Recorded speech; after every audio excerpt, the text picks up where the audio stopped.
사랑하는 여러분, 진실로 그렇습니다. 우리가 이 말씀을 읽으면서 정말 우리에게 주어지는 시간에 모든 것에 기한이 있고 또 그때가 되어서 주의 심판의 날, 징벌의 날이 되었을 때 과연 우리는 주님의 보좌 앞에서 당당하게 설 수 있을 것인가라고 하는 그런 물음을 하게 됩니다. 여러분, 그러면 그럴수록 우리가 더욱더 여러분 우리를 변호하시고 또 우리를 위해 여러분 이 모든 것을 감당해 주셨던 예수님을 의지하며 살아가는 우리 모든 믿음의 자녀가 되기를 주의 이름으로 축원합니다. 여러분, 오늘 말씀은 굉장히 흥미로운 말씀입니다. 우리가 어제 말씀에도 묵상을 한 것처럼 여러분 이 마지막 날에 대한 이야기는 여러분 이 복선이 깔려 있다 그랬어요. 그 이유는 이제 이스라엘이 곧 임박하게 당하게 될, 그들이 역사 속에서 당하게 될 환난과 또한 그것 자체가 또 예표가 되어서 주님께서 진적으로 말씀하시는 마지막 주님의 심판의 날에 대해서 동시에 우리에게 알려주고 계시기 때문에 여러분 그 예루살렘의 역사적인 여러분 고난과 또 전체 믿음의 사람들이 당하게 될 여러분 그 고난과 마지막 때가 같이 그려져 있기 때문에 그렇습니다. 오늘 이 말씀에 보니까 마태복음에도 여러분 평행복음이 나와 있고 평행구절이 나와 있고 마가복음에도 여러분 오늘 이 누가복음에 있는 말씀이 평행구절이 나와 있어서 다 예수님께서 직접 입술로 여러분 이 말씀들에 대해서 여러분 제자들에게 명확하게 여러분 이와 같은 날에 마지막 때가 되면 이런 일들이 있을 것이다라고 말씀해 주신 것을 우리가 모든 여러분 우리 복음서들을 통해서 요한복음을 제외한 우리 공간복음서를 통해서 여러분 다 확인이 되는 것을 보는데요. 오늘 말씀은 좀 약간 문자적으로도 보면 굉장히 또 흥미로운 부분이 있습니다. 여러분 우리가 문자적인 해석을 아예 배제시킬 수 없는 것은 사실은 1948년에 이스라엘이 재건되면서부터입니다. 왜냐하면 여러분 우리가 그 이전까지는 이제 이스라엘이라고 하는 나라가 여러분 이제 바벨론에 의해서 남유다 왕국이 기원전 586년에 여러분 무너진 이후로는 여러분 이스라엘이라고 하는 나라라고 즉 다시 말하면 국가의 어떤 통치가 있는 여러분 그런 나라로는 존재하지 않았잖아요. 그래서 그때부터 여러분 나라를 잃어버리고 또 다른 나라들이 와서 여러분 이스라엘 히브리 민족 유대인들을 다스리기를 시작을 해서 여러분 거의 한 2,500년 이상 이렇게 쭉 왔다란 말이에요. 그러니까 이 성경에 있는 모든 말씀에 여러분 주께서 그의 백성들을 동서남북에서 다시 불러 모으시고 또 주의 나라를 다시 세우시겠다고 했던 여러분 이 모든 말씀들의 해석을 사실은 상징적으로 다 해석을 했어요. 그래서 하나님께서 그의 나라를 세우시고 또 하나님께서 이 이스라엘을 세우신다고 하는 것은 하나님께서 새로운 그의 백성들 하나님 앞에 믿음으로 나오는 그와 같은 백성들이 새 이스라엘이다 이렇게만 해석을 했었어요. 그런데 1948년에 아니 정말로 사람들이 불가능할 거라고 생각을 했었던 이스라엘이라고 하는 나라가 다시 생겼어요. 그 시오니즘을 주창했던 사람들에 의해서 여러분 이스라엘이라고 하는 국가가 생겨지고 또 많은 유대인들 가운데에 알리야 운동이라고 해서 이제 알리야가 이제 올라가다 이런 뜻인데 바로 이렇게 시온에 올라가는 것도 알리야라고 표현을 하지만 이 흩어져 있는 디아스포라 흩어져 있는 유대인들이 다시 그들의 거룩한 땅 저 팔레스타인에 있는 여러분 그들이 새롭게 건국한 이스라엘로 돌아가는 것도 알리야라고 불렀어요. 그래서 그 알리야 운동이 일어나서 여러분 전 세계에 흩어져 있었던 유대인들이 여러분 이 이스라엘로 막 돌아가는 운동이 여러분 그때 한참 1900년도 중반 때에 일어났었던 것을 봅니다.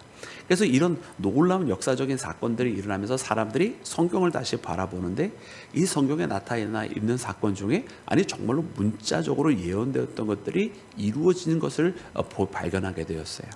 그래서 이 마지막 때에 대해서는 우리가 두 가지를 다 이해를 해야 된다. 하나는 당연히 이 성경이 그냥 문자적인 어떤 그런 데이터로 되어져 있는 것이 아니기 때문에 그래서 우리가 상징적인 해석 또 이 안에 담겨져 있는 더 깊이에 있는 메시지 또 우리에게 주시는 메시지를 바라보는 그 의미도 당연히 우리가 알아야 되는 것이고 그것이 마지막 때에 대한 해석의 가장 기본이 되어야 될 것이겠지만 그러나 또한 문자적으로 정말 그런 것들이 어떻게 일어나는지도 우리가 무시하지 말고 같이 살찌봐야 된다라고 하는 여러분 이 두 가지 여러분 이 마지막 때를 바라보는 여러분 해석에 대한 기준이 생겨진 것을 봅니다.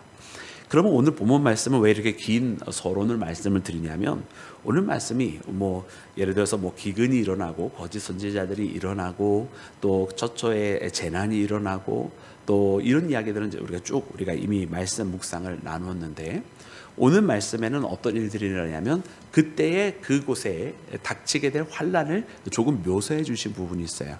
그래서 이것을 가지고 좀 디테일을 가지고 보면 아주 흥미롭습니다. 왜냐하면 여러분 이렇게 되어져 있어요. 먼저는 20절과 21절 말씀입니다. 우리 20절부터 22절까지 우리 읽겠습니다. 시작. 너희가 예루살렘이 군대에 에워싸이는 것을 보거든 그 멸망이 가까운 줄을 알라. 그때에 유대에 있는 자들은 산으로 도망할 것이며 성내에 있는 자들은 나갈 것이며 촌에 있는 자들은 그리로 들어가지 말지어다. 이날은 기록된 모든 것을 이루는 징벌의 날이니라. 아멘.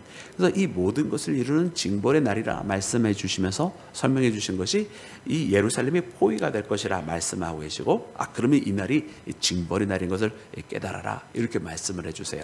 여러분 예루살렘은 실제로 포위가 되었던 적이 여러 번 있잖아요.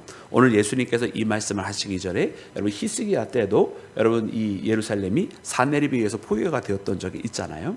또 이때 외에도 여러분 로마 황제에 의해서 포위되었던 적이 있고요. 또 로마 황제 때가 지나고 예수님 시대가 이루고 난 다음에 우리가 어저께도 묵상하고 지난주에도 말씀을 드렸던 여러분 티투스 장군에 의해서 디도 장군에 의해서도 여러분 예루살렘이 포위가 돼요. 그것은 이제 지금 예수님께서 이 말씀을 하시고 난 후에 약 한 여러분 40년경이 조금 덜 되어서 여러분 그 사건이 발생을 합니다. 그래서 이렇게 예루살렘이 포위가 될 때가 바로 징벌의 날인 것을 알아라 이렇게 말씀을 하시잖아요. 그런데 여러분 이때 무엇을 하라고 그러냐면 그때 유대에 있는 자들은 어떻게 하냐면 산 위로 올라가래요. 산 위로. 성내에 있는 자들은 나갈 것이라고 말씀하시고 촌에 있는 자들은 그리로 들어가지 마라. 그때에 아이벤 자들에게 젖먹이 있는 자들에게는 화가 있을 것이다. 큰 환난이 닥치기 때문에 그렇게 일반적으로 일상생활하듯이 살아갈 수가 없다 이렇게 말씀을 해주세요. 근데 이 말씀 보면서 저는 제일 궁금했던 게 뭐냐면 아니 왜 산 위로 도망가라고 그러시냐 이런 생각이 든 거예요. 그럼 뭐 들판으로 가라 이것은 뭐 피하는 느낌이 안 드니까 전쟁을 피하기 위해서 산 위로 올라가야 된다 뭐 이런 여러 가지 뭐 나름대로의 상상을 해봤어요. 그 얼마 전에 작년에 로마에 다녀오면서는 여러분 거기에는 옛 마을들이 다 산 위에 있더라고요. 산 위에 꼭대기에 성들이 지어져 있고 그 이유가 그것이었다고 합니다. 군대들이 이제 전쟁을 많이 하게 되는데 군대들이 지나가는 길들이 다 산 아래 골짜기 들판들로 지나가기 때문에 전쟁을 피하기 위해서는 가능한 대로 높은 곳에 지었다라고 하고 설령 그 마을로 쳐들어오게 되는 사건이 벌어졌을 때도 높은 지역에서 자리를 잡고 있어야 유리하고 또 멀리서 다가오는 적을 발견할 수 있기 때문에 산 위에 지어놨다고 하는 거예요. 그래서 그런 이야기를 들으면서 산 위로 도망가는 것은 어쨌든 피하는 의미가 그래도 있구나 이렇게 생각을 했었어요. 근데 이 말씀을 보면서 평행 본문이 보이는데 여러분 저하고 함께 오늘 좀 이 말씀을 함께 따라와 주시면 좋을 것 같아요. 먼저 우리 마태복음 말씀 우리 함께 읽기를 원하는데 마태복음 24장 우리 15절 우리 16절까지만 읽을까요? 네. 긴 말씀입니다. 마태복음은 우리가 24장 거의 전체가 다 여러분 주님께서 마지막 때에서 말씀해 주시는데 거의 15절부터 시작을 해가지고 여러분 우리가 29절까지 다 읽어야 됩니다. 그렇지만 우리가 두 계절만 읽어볼게요. 24장 15절부터 16절입니다. 자, 우리 다 같이 합독합니다. 시작. 그러므로 너희가 선지자 다니엘이 말한 바 멸망에 가증한 것이 거룩한 곳에 선 것을 보거든 읽는 자는 깨달을진저 그때에 유대에 있는 자들은 산으로 도망할지어다. 아멘. 아멘. 여러분 아니 마태복음도 산으로 도망하라 이렇게 말씀을 해주세요. 근데 이게 참 흥미롭잖아요. 여러분 우리가 이 복음서들이 각각 여러분 똑같은 상황에 대해서 기록을 하고 있어도 표현하는 방법이 굉장히 다를 때가 있잖아요. 똑같은 사건을 두고도 마태는 마태의 방식대로, 마가는 마가의 방식대로, 누가는 누가의 방식대로 각기 자신들이 성장해온 과정도 다르고 자신들의 직업도 다르고 또 심지어 자기들이 나중에 복음을 들고 나가서 전파했던 사역지도 달랐기 때문에 여러분 다르게 쓰여질 수밖에 없었어요. 또 기록된 시점이 다르기 때문에 다르게 기억할 수 있는 부분들이 굉장히 오히려 자연스러운 것이거든요. 완전히 오히려 똑같이 썼다고 그런다면 오히려 보고 베껴 썼다는 이야기가 되잖아요. 그러니까 조금 차이가 나야 정상인데 이처럼 완전히 똑같은 표현이 나오는 거는 여러분 거기는 이유가 있는 것이지 결단코 우연이 아닌 거예요. 그래서 보니까 여러분 산 위로 또 도망가라고 마태복음도 똑같이 기록이 되어 있어요. 그러면서 주신 말씀이 무엇이냐면 이 다니엘 선지자가 말씀하신 게 있더라고요. 다니엘 선지자가. 그래서 이 다니엘 선지자가 말씀하신 그 사건이 벌어지면 그래서 저 예루살렘에 가증한 것이 서게 되는 그 날에 이 일을 행하라 그래요. 그러니까 이 증벌의 날은 어떤 날인가? 이 증벌의 날은 저 예루살렘에 가증한 것이 서는 날이다. 여러분 그래서 이 가증한 것에 대해서 우리가 알아야 되는 것이고 이것에 대해서도 우리가 상징적인 해석과 또한 문자적인 해석 두 가지를 다 바라볼 수 있어야 되겠죠. 그래서 이 두 가지를 다 바라보게 되는데 다니엘서 말씀해 보면 다니엘서 우리 9장을 함께 가볼까요? 다니엘서 9장 구약성경 다니엘서 9장입니다. 우리 9장 25절부터 읽어볼까요? 25절부터 우리 27절까지 다니엘서 9장 25절부터 27절까지입니다. 자, 우리 이 말씀 여러분 찾으셨나요? 네, 찾으신 분은 고개를 살짝 들어주세요. 네, 여러분 우리 함께 읽겠습니다. 우리 9장 25절부터 27절까지 우리 다 같이 합독합니다. 시작. 그러므로 너는 깨달아 알지니라 예루살렘을 중건하는 영이 날 때부터 기름 부음을 받은 자 곧 왕이 일어나기까지 7이레와 62이레가 지날 것이요 그 곤란한 성이 중건되어 광장과 거리가 세워질 것이며 62이레 후에 기름 부음을 받은 자가 끊어져 없어질 것이며 장차 한 왕이 백성이 와서 그 성소를 무너뜨리려니와 그의 마지막은 홍수에 휩쓸림 같을 것이며 또 끝까지 전쟁이 있으리니 황폐할 것이 작정되었느니라. 그가 장차 많은 사람들과 더불어 한 이레 동안의 언약을 굳게 맺고 그가 그 이레의 절반의 제사와 예물을 금지할 것이며 또 포악하여 가증한 것이 날개를 의지하여 또 이미 정한 종말까지 진노가 황폐하게 하는 자에게 쏟아지리라 하였느니라 하니라. 아멘, 아멘, 할렐루야. 여러분 이 다니엘서의 말씀에 보니까 여러분 이 다니엘서의 바로 그 마지막 때에 대한 모습이 나와 있어요. 그러면서 다니엘은 시기를 그렇게 나눴어요. 보니까 총 71회가 있는데 여러분 71회입니다. 71회 중에 먼저 7일회가 지나가고 그리고 그 7일회가 지나간 다음에 62일회가 있다라고 이야기하고 있어요. 그리고 62일회가 일어난 다음에 한 임금이 한 왕이 나타나게 되는데 이 자에 의해서 그 광장과 성소가 무너지게 될 것이다. 이렇게 말씀을 해주고 계시죠. 그죠? 그러면 이 말씀을 보면은 여러분 굉장히 놀라운 사건은 무엇이냐면 이때 무엇이 일어나면 가증한 것이 세워진다라고 말씀을 하고 계시고 그 가증한 것은 언제 세워지냐면 7일회와 62일회가 지난 다음에 마지막 한 일회가 있다는 거예요. 근데 이 마지막 한 일회 때에 중간에 이 일이 벌어지게 된다. 이렇게 말씀해 주고 계세요.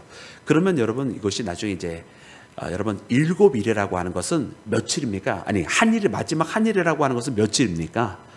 한일회니까 7일이잖아요. 한 주간이에요. 한 주간. 근데 이 구약에서 보면 여러분 이 한일의 하루를 표현을 할 때에 1년으로 그날을 묘사할 때가 있어요. 그래서 한일이라고 하는 것은 그러면 하루가 1년이면 한일이면 몇 년이죠? 7년인 거예요. 거기에서 이 말씀을 다니엘서 말씀을 어떻게 해석을 하냐면 마지막 때에 대한 요한계시록에 나와 있는 마지막 7년을 두고 다니엘이 말한 것이 아니냐 이렇게 해석을 하는 거예요. 그래서 그 한 중간에 일어난다고 했으니까 우리가 보통 여러분 7년 대환란 이런 표현을 하는데, 실질적인 그 급격한 이 우리가 말하는 환란이라고 하는 것은 처음 3년 반이 아니라 나중 3년 반에 찾아오거든요. 그래서 그 중간에 가증한 것이 서게 되는 날, 오늘이 예수님께서 말씀하신 이 누가복음에 나와 있고 또 마태복음에 나와 있는 이 말씀, 또 마태복음 24장에 예수님의 입술로 다니엘을 언급하시면서 그 예루살렘에 가증한 것이 서게 되는 그날이 바로 이 다니엘서 이 9장에서 말씀한 그 나중에 나타나게 될 한 왕, 이 왕은 기름 부음 받은 자를 대적하니까 예수님을 대적하는, 우리가 소위 말하는 이제 적그리스도가 되는 거죠. 그 적그리스도가 예루살렘에 가증한 것을 세워두고 그 예루살렘이 포위가 되는 것을 보는 그날에 바로 그날에 멸망이 이르게 된다, 이것을 말씀을 해주고 계시는 거예요. 그것이 바로 징벌의 날인 거죠. 그래서 이 징벌의 날에 무슨 일들이 일어나는가 보았더니, 우리가 여러 가지 여러분 이미 뭐 처처의 기근과 뭐 환란과 이런 것들을 다 보았는데, 구체적으로 일어나는 것 중에 하나가 무엇이냐면 이 예루살렘이 황폐해지고 무너지고 이런 것을 우리가 이미 다 보았습니다. 근데 다니엘서에는 우리가 그동안 이 신약에 나와 있는 복음서에 나타나 있지 않은 한 가지를 더 묘사해 주는데, 그게 뭐냐면 홍수와 같이 될 것이다, 이렇게 표현을 해주세요. 근데 이것이 홍수와 같이라고 하는 비교가 아니라 원어를 우리가 보게 되면 홍수가 일어난다고 그냥 표현되어 있어요. 홍수가 일어난다. 그래서 여기에서 우리가 이제 영적으로 이 의미를 해석을 할 때는 그날에 우리 모두가 다 휩쓸려 갈 정도의 강력한 핍박과 환란이 일어난다라고 우리가 이것을 영적으로 이제 해석을 하는 것이고, 이것을 우리가 문자적으로 해석하면 어떤 일이 벌어지는 것이냐면, 그래서 산으로 올라가라고 명령하신 거예요. 홍수가 강력한 그 핍박과 환란할 때에 또한 자연재해가 동시에 일어나면서 홍수가, 큰 홍수가 일어나니까 그때 다 산으로 도망가라라고 하는 명령이 자연스럽게 연결이 되잖아요, 그죠? 홍수가 일어나니까 산으로 도망가라고 말씀하신 거예요. 그래서 이렇게 말씀을 우리가 두 가지로 다 우리가 함께 보고 있습니다. 그래서 그렇게 벌어지는 거예요. 그래서 혹자는 이 말씀을 들어서 뭐라고 해석을 하냐면, 이 마지막 때가 되기 전에 먼저 일어날 사건 중에 하나를 소위 말하는 세 번째 예루살렘 성전이 세워져야 한다, 이런 이야기를 하는 이제 사람들이 있어요. 그것도 일종의 약간의 타당성이 있어요. 왜냐하면 우리가 영적으로 바라보면 사실은 더 이상의 성전이 여러분 세워질 필요가 없어요. 왜냐하면 우리에게 있어서는 이미 예수님께서 거룩한 성전이 되어 주셨기 때문에 여러분 우리에게는 예수님으로 이미 또 다른 성전을 필요로 하지 않습니다. 근데 문제는 무엇이냐면 이제 이 악에 속하여진 자들, 또 가증한 자들이 다시 일어나는 그 사건을 알게 되는 그때가 있는데, 그때가 언제냐? 예루살렘에 있는 성전이 무너지는 때라고 말씀을 해주셨잖아요. 그래서 혹자는 봤더니 역사적으로는 이미 디도 때 로마 장군에 의해서 한번 벌어진다고 그랬잖아요. 그래서 그것이 예표가 된다고 그랬는데, 이 디도에 의해서 예루살렘이 무너지고 또 성전이 불타고 정말 거기에 돌 하나도 남지 아니한 이 모든 사건은 분명히 벌어졌는데 안에 홍수가 벌어지지 않은 거예요. 그래서 이것을 영적으로 본 사람은 전혀 문제가 되지 않지만, 이걸 문자적으로 해석하는 사람들은 그렇기 때문에 그 사건이 하나의 예표가 될 수는 있어도 이 말씀이 지금 다니엘서에 대한 그 말씀에 대한 응답으로는 볼 수가 없다. 왜냐하면 거기에는 홍수가 빠져 있기 때문에 아직 이거에 대해서는 남아있는 예언이다, 이렇게 해석을 하는 거예요. 그래서 이 말씀에 나와 있는 것처럼 성전이 다시 중건되어야 된다고 하는 그날, 광장이 다시 중건되어야 된다고 하는 그날은 아직 다가오고 있는 날이다라고 해석을 하는 거예요. 그래서 그것이 다시 한번 예루살렘 성전이 세워지고, 그래서 거기서 다시 한번 믿음의 부흥이 일어나게 되고 하나님께로 돌아오는 자들이 늘어나게 되는데, 근데 마지막 때가 되면 다시 적그리스도에 의해서 환난과 핍박이 일어나고, 그때는 깨어 있으라는 거예요. 그리고 그때를 알아보라는 거예요.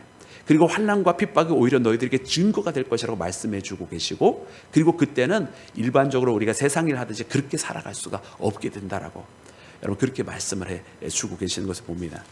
그래서 여러분, 저만 너무 흥분해서 막 얘기하고 있나요? 저는 이게 참 재밌어요. 성경 보면 어떻게 이렇게 다른 성경과 다른 사람들의 손에 의해서 적혀져 있는 말씀들이 이렇게 만날 수 있는지 모르겠어요. 근데 이렇게 딱 만나게 되는 것을 이제 봅니다.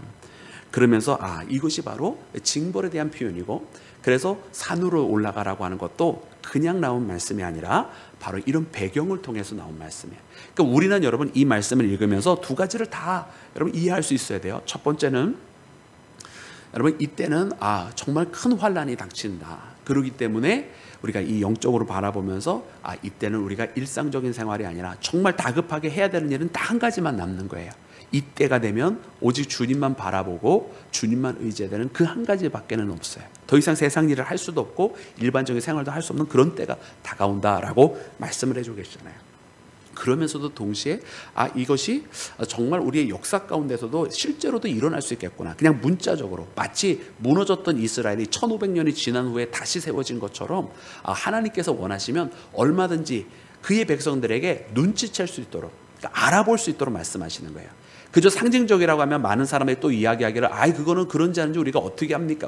우리 하나님은요, 성경에 보면 이런 표현들이 있어요. 핑계치 못하리라고 하는 표현들이 있어요. 하나님께서는 우리 사람들이 핑계치 못하게 하시더라고요. 하나님의 사건을 일으킬 때 분명히 영적으로도 일으키시지만 그 영적인 사건을 알아볼 수 있도록 보이기도 하시는 것을 봐요. 여러분, 예수님께서 이 십자가를 짊어지실 때에 여러분 이 십자가의 사건이 제가 구약에 있는 레위기서에 있는 말씀을 통해서 유월절 어린 양을 여러분 그들이 이 유월절을 지내면서 먹는 방법들에 대해서 제가 한번 말씀을 나눠드린 적이 있는데 그 예수님의 십자가를 바라보면 그 말씀들이 그대로 이루어지는 것을 보거든요.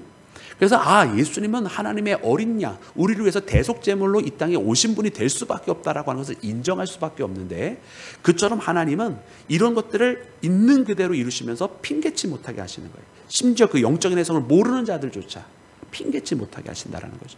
그래서 그런 의미에서 능히 그런 일도 일어날 수 있다라고 하는 것을 깨닫게 됩니다. 그러면서 오늘 말씀은 이게 산으로 도망가라는 얘기 설명하다 이렇게 길게 왔는데, 참 여러분 오늘 말씀의 핵심은 산으로 도망가라가 아니고, 근데 그 말씀 와중에서도 주의 자녀들에게 주시는 말씀이 있어요. 여러분, 이와 같은 때가 되거들랑 결국 우리는 그럼 어떻게 되느냐, 이게 사실 진짜 중요하잖아요. 말씀 보니까 이렇게 기록을 하고 있습니다. 우리 마지막 26절부터 28절 다시 한번 읽어보기를 원합니다.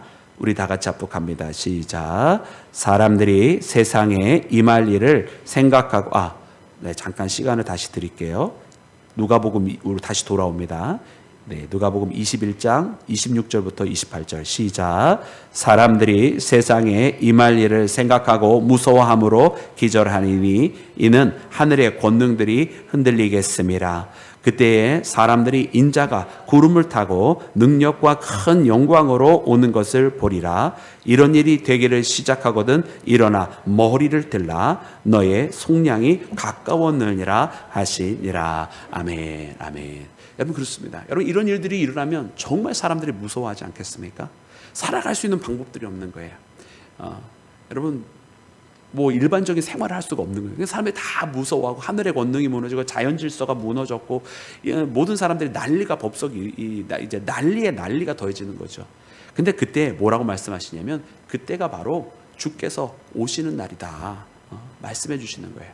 그러면서 주의 머리를 들라 말씀해주세요. 너의 속량이 가까웠다. 내가 오히려 구원받을 날이 가까웠다. 어떻게 하라고요? 머리를 들라 말씀하세요. 여러분, 우리가 이 땅만 바라보고 살아가고 있잖아요. 여러분, 어려우면 어려울수록 우리는 우리의 눈을 들어서 하늘을 바라봐야 됩니다. 여러분, 오늘 이 말씀을 우리에게 주시는 거예요. 너의 속량의 때가 가깝다고.